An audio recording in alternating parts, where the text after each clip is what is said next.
I'd like to welcome you to a short movement practice which is to gently stimulate or calm the vagus nerve.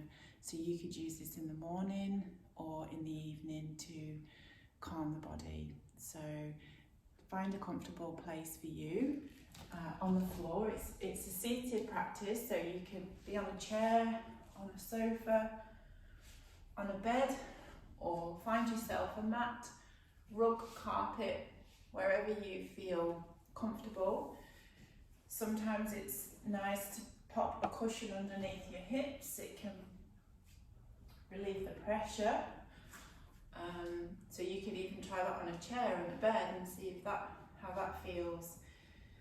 If you're on a chair or a bed, you can have your legs hanging over, or you could cross them if that's comfortable. You could also have your legs out. So you find a place where you feel comfortable to start. And just taking a moment to feel a sense of what emotion might be in your body at the minute, or range of emotions, there might be many. And allowing your awareness to come through from the head, the neck and the shoulders, and allow any tension to naturally let go if you notice that there. And find a connection to your breath and where the rhythm of that breath is. There's no need to change the breath.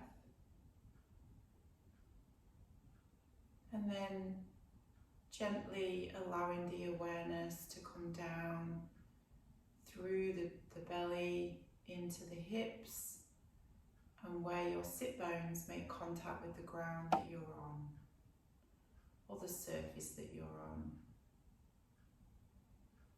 So we're bringing an awareness to allowing our energy to slowly, like a leaf falling down or a feather falling down, bringing that awareness gradually to the surface that we're on, to the earth. And then to start the practice, gently bringing movement in the spine in a curve motion. And if you like, you could bring your breath into this. So exhaling, curving round, inhaling, coming forward. So we're making a circle. And you have a choice. You could breathe through the nose or the mouth, whatever feels right for you. If it helps, breathing through the nose can help relax the diaphragm a little bit more. But if it feels supportive to breathe through your mouth, then do that. It's really important that we honour and follow what our impulse is saying. And then go the other way. There's no need to effort this. We don't need to go to the end range. But if that feels nice for you, you can do that. And if the sensations of stretch in the back feel supportive, so exhaling round, inhaling up. And you can make them circles bigger if that feels right for you. Or you can make them smaller and explore with the smaller range. And now going backwards, curling the spine backwards and then upwards, arching it. Dropping the head when we go round like a cat-cow, exhaling round, inhaling up, exhaling down. And you find your rhythm to your breath. So you can follow me, but you can also find your own rhythm if it might be quicker or slower. We don't need to stay stuck in this practice, and you follow me if you like, but then you might find a rhythm that suits you.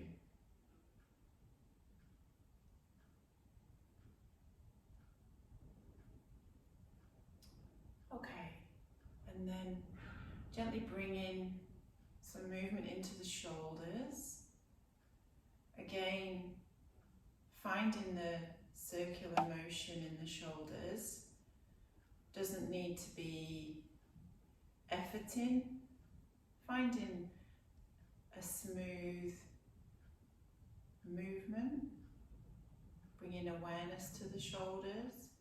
You could do one and then the other.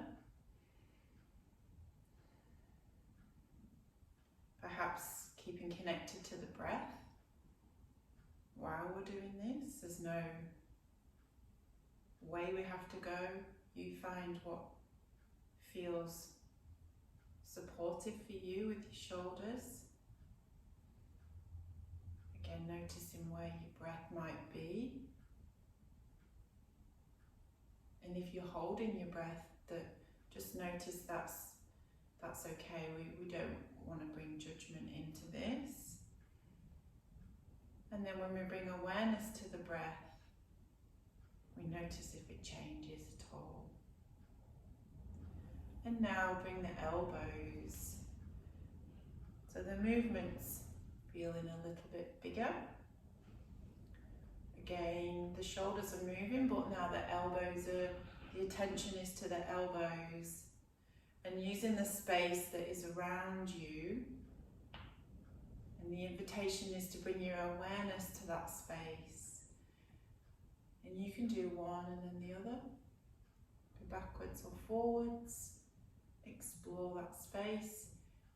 If one shoulder moves more freely than the other, honour that and find the space in that shoulder that feels okay for you. Again, keeping the rhythm with the breath. And now with the hands, circling the arms, backwards and forwards.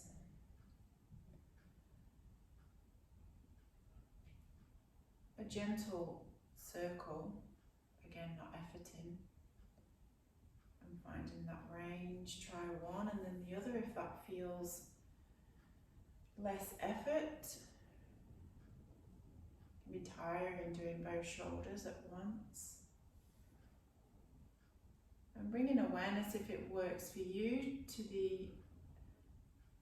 your hands, and as the sensation of the air and the space that you have available.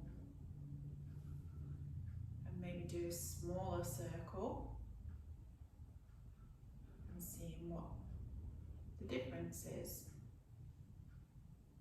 Do you like the bigger circle? So really it's your choice with the size of the circle, the direction. And then relax down. And now we'll go to the feet. So circling the feet, if you want to hold your leg, you can, or if you just want to hold it freely, you have that choice. Turning your foot. You can try backwards and forwards. Doing a Y, like you're doing a smile with your toes. And then the circle. And seeing which one, you like doing. And then with the knee, creating a circle with the lower leg. Might not be able to get a full circle, but bringing in a quality of creating movement in the lower leg. And the knee, extending, flexing the knee, the directions it can go. Not so much rotation, there's not a lot of movement there, but your hips actually coming in to help you, and your foot. So it might look like you're getting a lot, but actually the knee doesn't rotate much. But even bringing the curiosity to that in itself. And now with the hip, bringing in some movement with the hip. The leg's quite heavy, so you have a choice here. If you want to move the hip and hold the leg, if that feels like a strengthening action you'd like to do, or you can hold the leg and bring it in that way. And circle the hip round and then rest it down. And then with the hip, taking it in and out.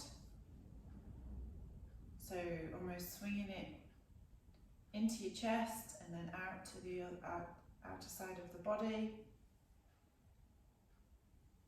And then if it works for you, you can hold the leg, almost like you're going to hold a small child or a pet, a dog, and gently swinging the hip. If that doesn't feel right, go back to circling the hip. I don't actually have a lot of range in my hip, so looking at what I have might be different to what you have. But we're bringing that gentle movement into the hip and then relax down. And then change over with the foot, circling. Again, you've got those options, forward and backwards. Making a smile with the toes. Swinging it, and then the circular motion. And then moving that to the knee. Creating a circle motion. Again, there's not much rotation at the knee, so it's actually the foot and the hip that's coming in here. And the invitation is to bring your awareness to the actual help and assistance the ankle, the foot and the hip are giving here. If you wanted to isolate it, just the knee, you would see there's actually not a lot of rotation. But there is flexion and extension, so the knee can bend and straighten. And then relax that down. If the leg's feeling a little bit tired, you've always got option just to take a minute and rest, and you can break at any time. Now bringing into the hip, so using your hand to assist the leg, or if you want to use the leg actively, so you're not assisting the leg with your hands, you can do that too. I like the support of holding my leg, and you actively using your arms, and then allow it to just rest for a few seconds, and then going into the side action with the hip. So we're pulling it into our chest and then out the outside of the body. So release, bringing it in and then out. And again, you might have a lot more movement than me, or you might have the same. We're not really looking to compare, it's really your focus on what your body is doing. And then if it feels okay for you, to grab the leg into like a hold, and then to sway backwards and forwards. And this hip has even less for me. So yeah, caution to looking at mine and yours. You might have a lot more. In fact, I'm sure you have. Okay. And then relaxing down. Relaxing the legs, giving them a wiggle. And then with the hands, bringing contact down the leg, bringing that awareness to what we notice on the hands. And bend the knee, going down to the feet, bringing the awareness to what the sensation on the leg that you're noticing with the hands, but also what the hands are noticing. And like a self-soothe down the leg, and then swapping over, going down one leg and the other. Again, attention to what we're noticing in the hands and the leg, and what sensations that brings for you. This is a soothing action. if we can allow that soothing sensation to be present. Okay, and now we're going to go into a deer pose, which is a 90-90. If this is available for your hips, you don't have to, if that's uncomfortable, you can bring your knee in so it's more supportive and your front leg in front of you in like a 90-degree. But again, if that's not available, you can bring the hips together more. Find a space that feels comfortable for your position. And bringing awareness to the sit bones, to your hands on the ground. If you might need to go on your fingertips. Our body portions are all very different. I actually have short arms, so I have to go on my fingertips. You might have longer arms, and so therefore your hands will be planted down. Or you might have a tall spine. So proportionally in our skeletal body, we're all different heights, and this alters the positions that we get into. So this is another important thing, to not be comparing to others. The question is how you feel in this pose and if it feels comfortable. Allowing the tension to drop out of the shoulders. Staying close and connected to the breath. And then gently curling the spine round and then sitting up. Curling the spine round. Inhaling up. Exhaling down if that breath rate works for you. If it doesn't, stay connected to your breath where you can. That's just a suggestion. Exhaling round. You might notice sensations in the hips, both hips in different positions. This is allowing a release of the tissue in a safe way. If there's any shooting, sharp, stabbing or numb, then please move. That's not what we're looking for here. And then the invitation is to spin round. So with the hands, we are going to, from the lower spine, the head will follow, turning the pelvis, the lower spine. And if it works for your neck, you'll look over your shoulder. Taking a nice deep breath here. And exhale. And then spinning back round. And then we're going to bring the hips round to the other side. Do that in whatever way feels supportive for you. Again, if you want to go to 90-90, that's okay. If that's not available, or you might feel cramp or just uncomfortable, our hips are different both sides, then you can bring your hips in. And sitting up tall, finding the breath.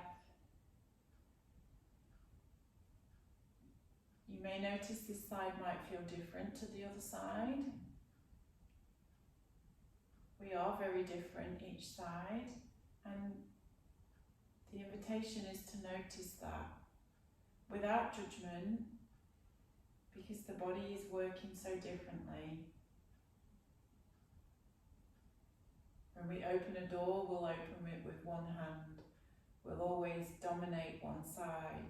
And this is how it shows up in a stretch like this. Some of those tissues might feel a little bit tighter. Some might feel they've got more range. We spend just a few seconds allowing the tissue to relax before we bring in that movement of curling the spine, extending up. Exhaling round, inhaling up.